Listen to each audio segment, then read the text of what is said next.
श्रीमद् वाल्मीकि रामायण में एक संकेत है, बड़ा सूक्ष्म है लेकिन बहुत ही ध्यान देने योग्य। जब अनुसुईया जी ने दिव्य अंगराग, दिव्य वस्त्र, दिव्य माला और आभूषण देने का आग्रह किया तो उस समय श्री जानकी जी ने अपने प्राण जीवन धन श्री रघुनाथ जी की ओर देखा। मेरे स्वामी का रुख क्या है, मैं ग्रहण करूं या न करूं। तो वहां प्रभु ने कहा है कि ये महासती अपने हाथ से तुम्हारा श्रृंगार करेंगी, तुम्हें यह वस्तुएं प्रदान करेंगी। हे वैदेही, ये तुम्हारा परम सौभाग्य है, तुम इसे स्वीकार करो। आप लोग कहेंगे अब कहना क्या चाहते हैं। अब देखिए, वनवास की परिस्थिति है और एक ऋषि के आश्रम में भगवान है और ऋषि पत्नी उन्हें दे रही है। तो किशोरी जी को लेने में क्या हानि है। आप किसी मठ मंदिर में, आश्रम में जाएं और वहां के कोई महात्मा आपको प्रसाद दें तो उसमें किसी से पूछने की क्या आवश्यकता पड़ गई। लेने में क्या हानि है। कोई हानि है लेने में? कोई हानि नहीं, लिया जा सकता है। पर धर्मस्य तत्वम निहितं गुहायाम, धर्म का तत्व जो है वो गुहा में छिपा हुआ है, कंदरा में छिपा हुआ है। इसका आशय है पातिव्रत धर्म इतना सूक्ष्म है कि पतिव्रता अपने पति की अनन्या होती है।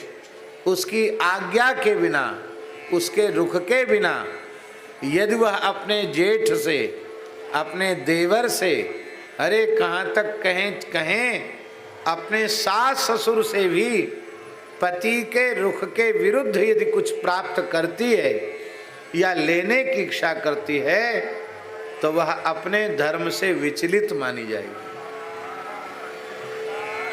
उसका सर्वस्व पति ही है, उसे चाहिए तो पति से ही चाहिए और किसी से कुछ नहीं चाहिए। और पातिव्रत धर्म और वैष्णव धर्म यह दोनों दो नहीं है, एक ही है। ऐसे ही भगवत शरणागत भक्त को कुछ भी चाहिए तो भगवान से चाहिए और किसी से कुछ नहीं चाहिए। कथा दक्षिण भारत की है पर हम उसको उद्धृत कर रहे हैं भैया जी। दक्षिण भारत के दक्षिण के ग्रंथों में ये कथा है। हमने रंगमंदिर वाले स्वामी जी के मुखारविंद से ये कथा सुनी। दक्षिण के कोई महान संत थे, श्री रामानुज संप्रदाय की परंपरा के। वे निरंतर अष्टाक्षर मूल मंत्र नारायण मंत्र का, महामंत्र का अनुसंधान करते रहते थे, निरंतर उसी में डूबे रहते थे।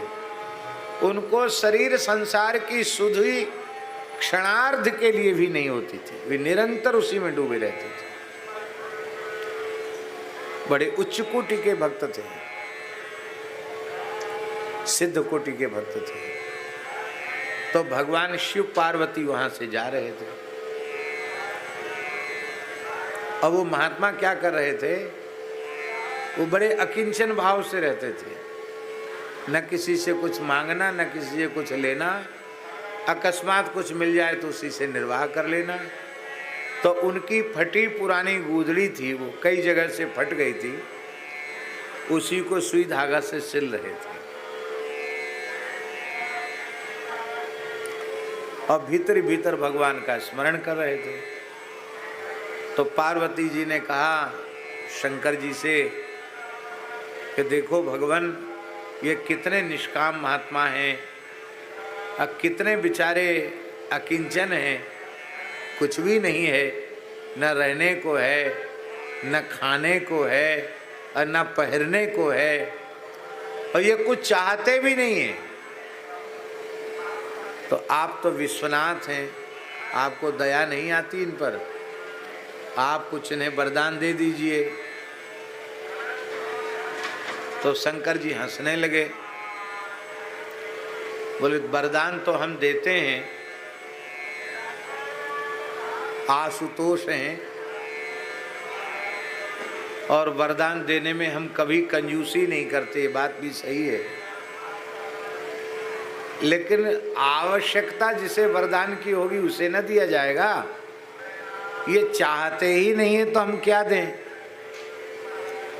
ये तो पतिव्रता स्त्री की भांति इन्होंने अपना तन मन प्राण सर्वस्व श्री नारायण के चरणों में अर्पित कर दिया है। इनको किसी देवतांतर से कुछ चाहिए ही नहीं। तो जब चाहिए ही नहीं तो हम जबरदस्ती क्या दें। और देवी तुम्हें पता नहीं है, हमसे तुमसे तो उनको कुछ चाहिए नहीं, ये निरंतर जिनका भजन करते उनसे भी इनको कुछ नहीं चाहिए। क्योंकि जिनको कबहू न चाहिए कछु, तुम सन सहज सने। जिनको कुछ चाहिए होगा तो जिस वस्तु व्यक्ति पदार्थ की अभिलाषा उसके मन में होगी, उनका प्रेम उससे होगा। आपसे प्रेम क्यों होने लगा। सहज स्नेह उसी का होगा जाको कबहू न चाहिए कछु। बसहु निरंतर तासु उर, सोराउर निज गे। पार्वती जी नहीं मानी।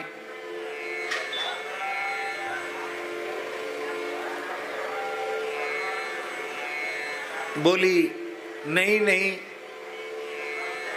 आप तो इनको दर्शन भी दीजिए, अब कुछ न कुछ जरूर दे दीजिए।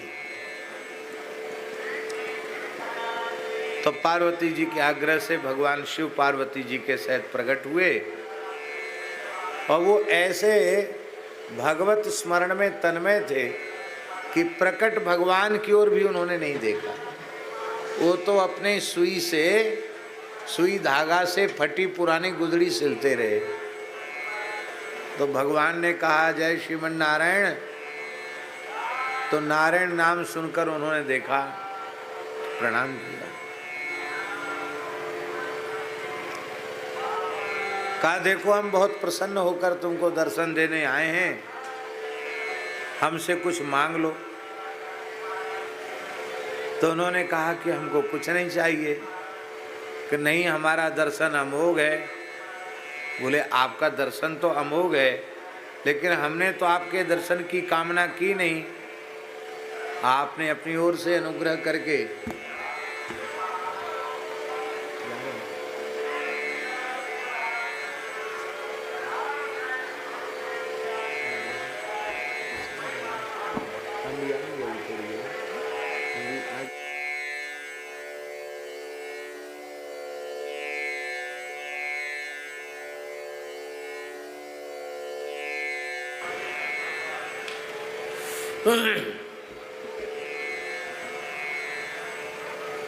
तो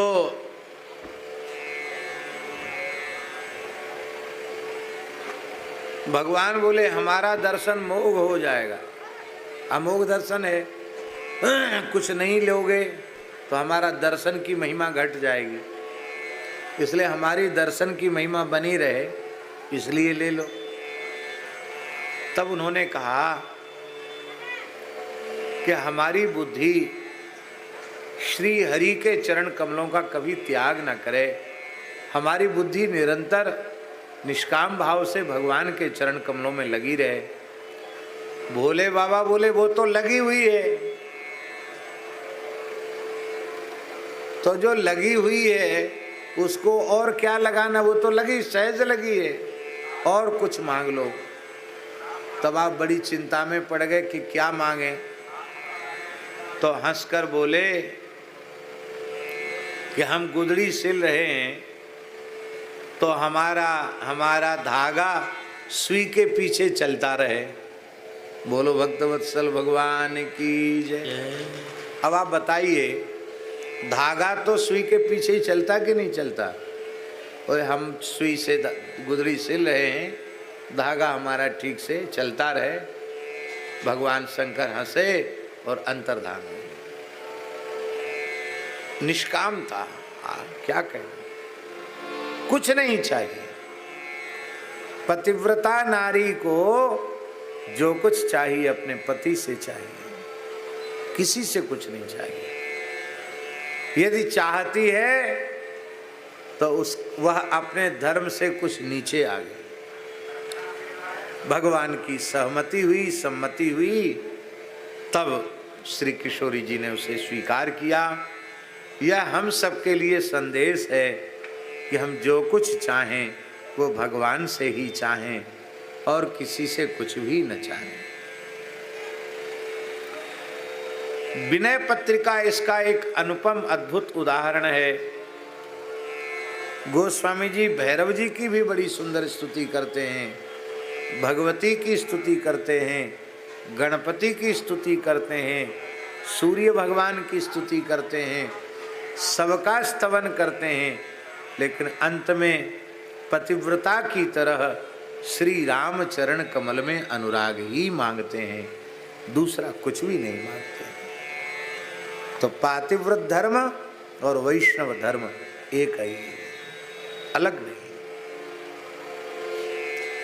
दिव्य बसन भूषण पहिराए, जे नित नूतन अमल सुहाए, जे नित नूतन अमल सुहाए। वाल्मीकि रामायण के श्लोक बड़े प्यारे हैं। अनुसुईया जी कह रही हैं, इदं दिव्यंबरं माल्यं वस्त्रमाभरणानि च अंगरागञ्च वैदेही महार्हमनुलेपनम् मया दत्तमिदं सीते तव गात्राणि शोभयेत् अनुरूपमसंक्लिष्टं नित्यमेव भविष्यति।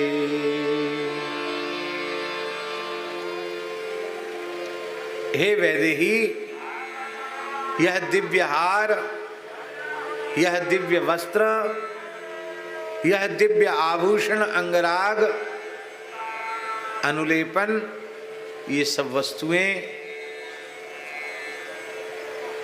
मैं तुम्हें प्रदान कर रही हूं। ये वस्तुएं तुम्हारे द्वारा उपयोग में लाई जाने पर भी सर्वथा निर्दोष बनी रहेंगी, नित्य नूतन, नित्य अमल विमल बनी रहेंगी। इनसे आपके श्रीअंग की शोभा होगी और आपका स्वरूप, आपका रूप कभी किसी भी अवस्था में धर्षित नहीं होगा।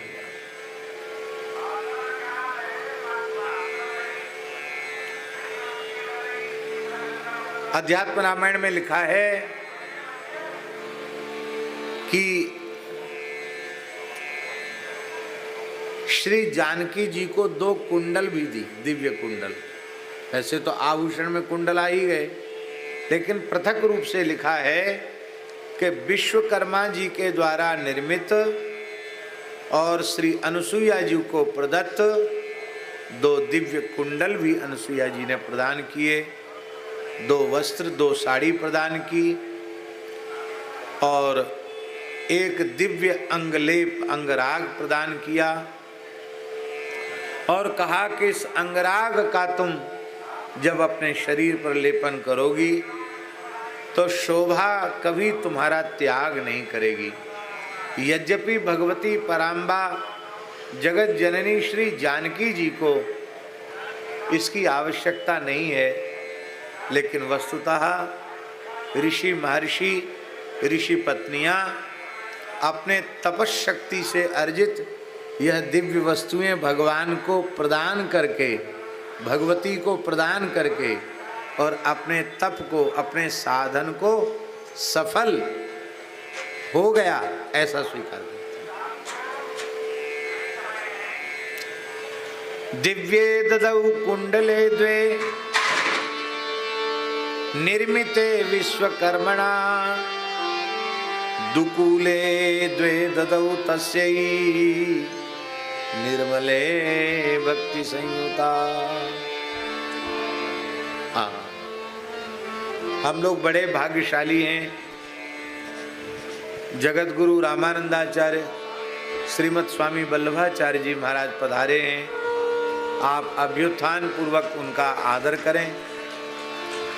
श्री राम जय जय राम, श्री राम जय राम जय जय राम, श्री राम जय राम जय जय राम, श्री राम जय राम जय जय राम, श्री राम जय राम जय जय राम, श्री राम जय राम जय जय राम, श्री राम जय राम जय जय राम, श्री राम जय राम जय जय राम,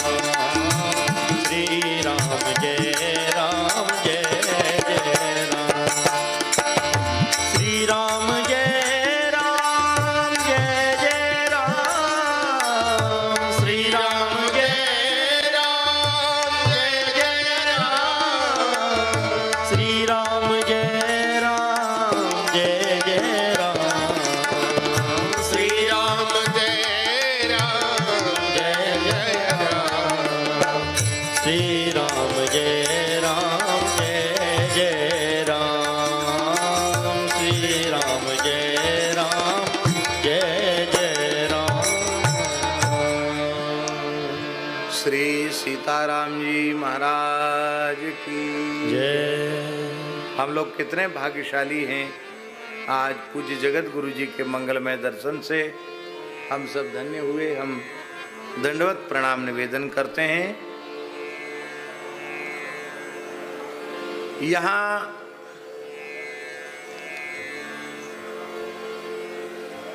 श्री अनुसुईया जी ने श्री जानकी जी के ब्याज से संसार की समस्त स्त्रियों को पातिव्रत धर्म का बहुत सुंदर उपदेश दिया है। सभी लोग बैठ जाएं, सामने वाले सभी बैठ जाएं।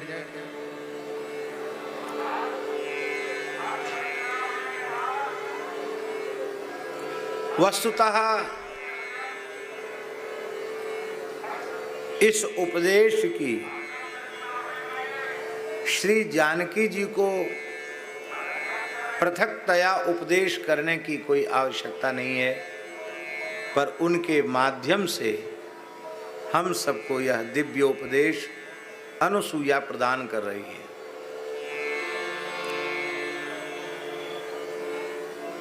मातु पिता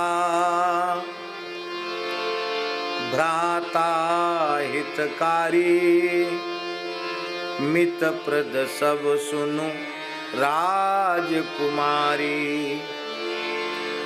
अमित दान भरता बेदेही अधम सुनारी जो सेवनते।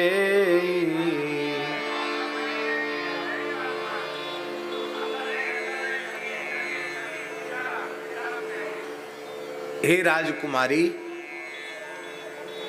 माता पिता भाई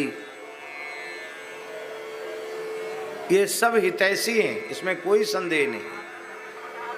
ये हित का चिंतन करते हैं, इसमें कोई संदेह नहीं है,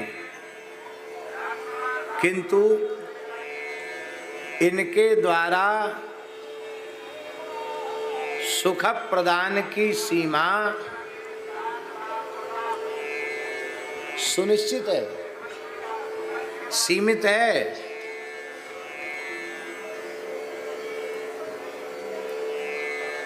ये सुख देते हैं, ये हित चिंतन करते हैं, पर इनके सुख देने की एक सीमा है, इससे अधिक ये सुख नहीं दे सकते।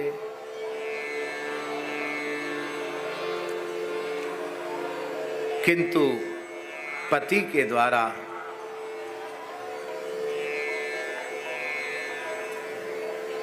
अमित सुख प्राप्त होता है। अब एक विचार है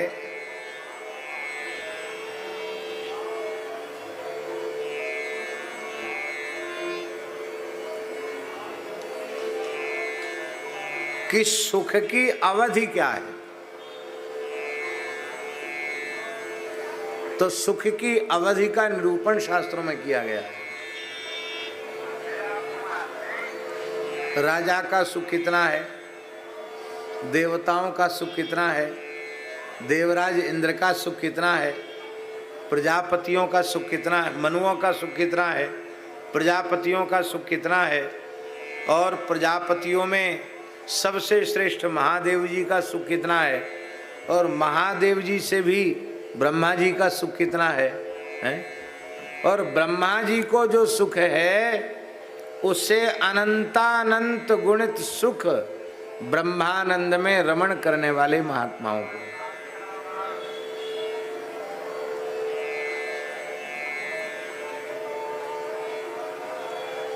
और इसके आगे यदि हम कहें तो ब्रह्मानंद में रमण करने वाले महात्मा भी जिसकी चाह करते हैं, इच्छा करते हैं, वो है भगवत विरह का सुख। इसे विरहानंद को ब्रह्मानंद से भी उत्कृष्ट माना है।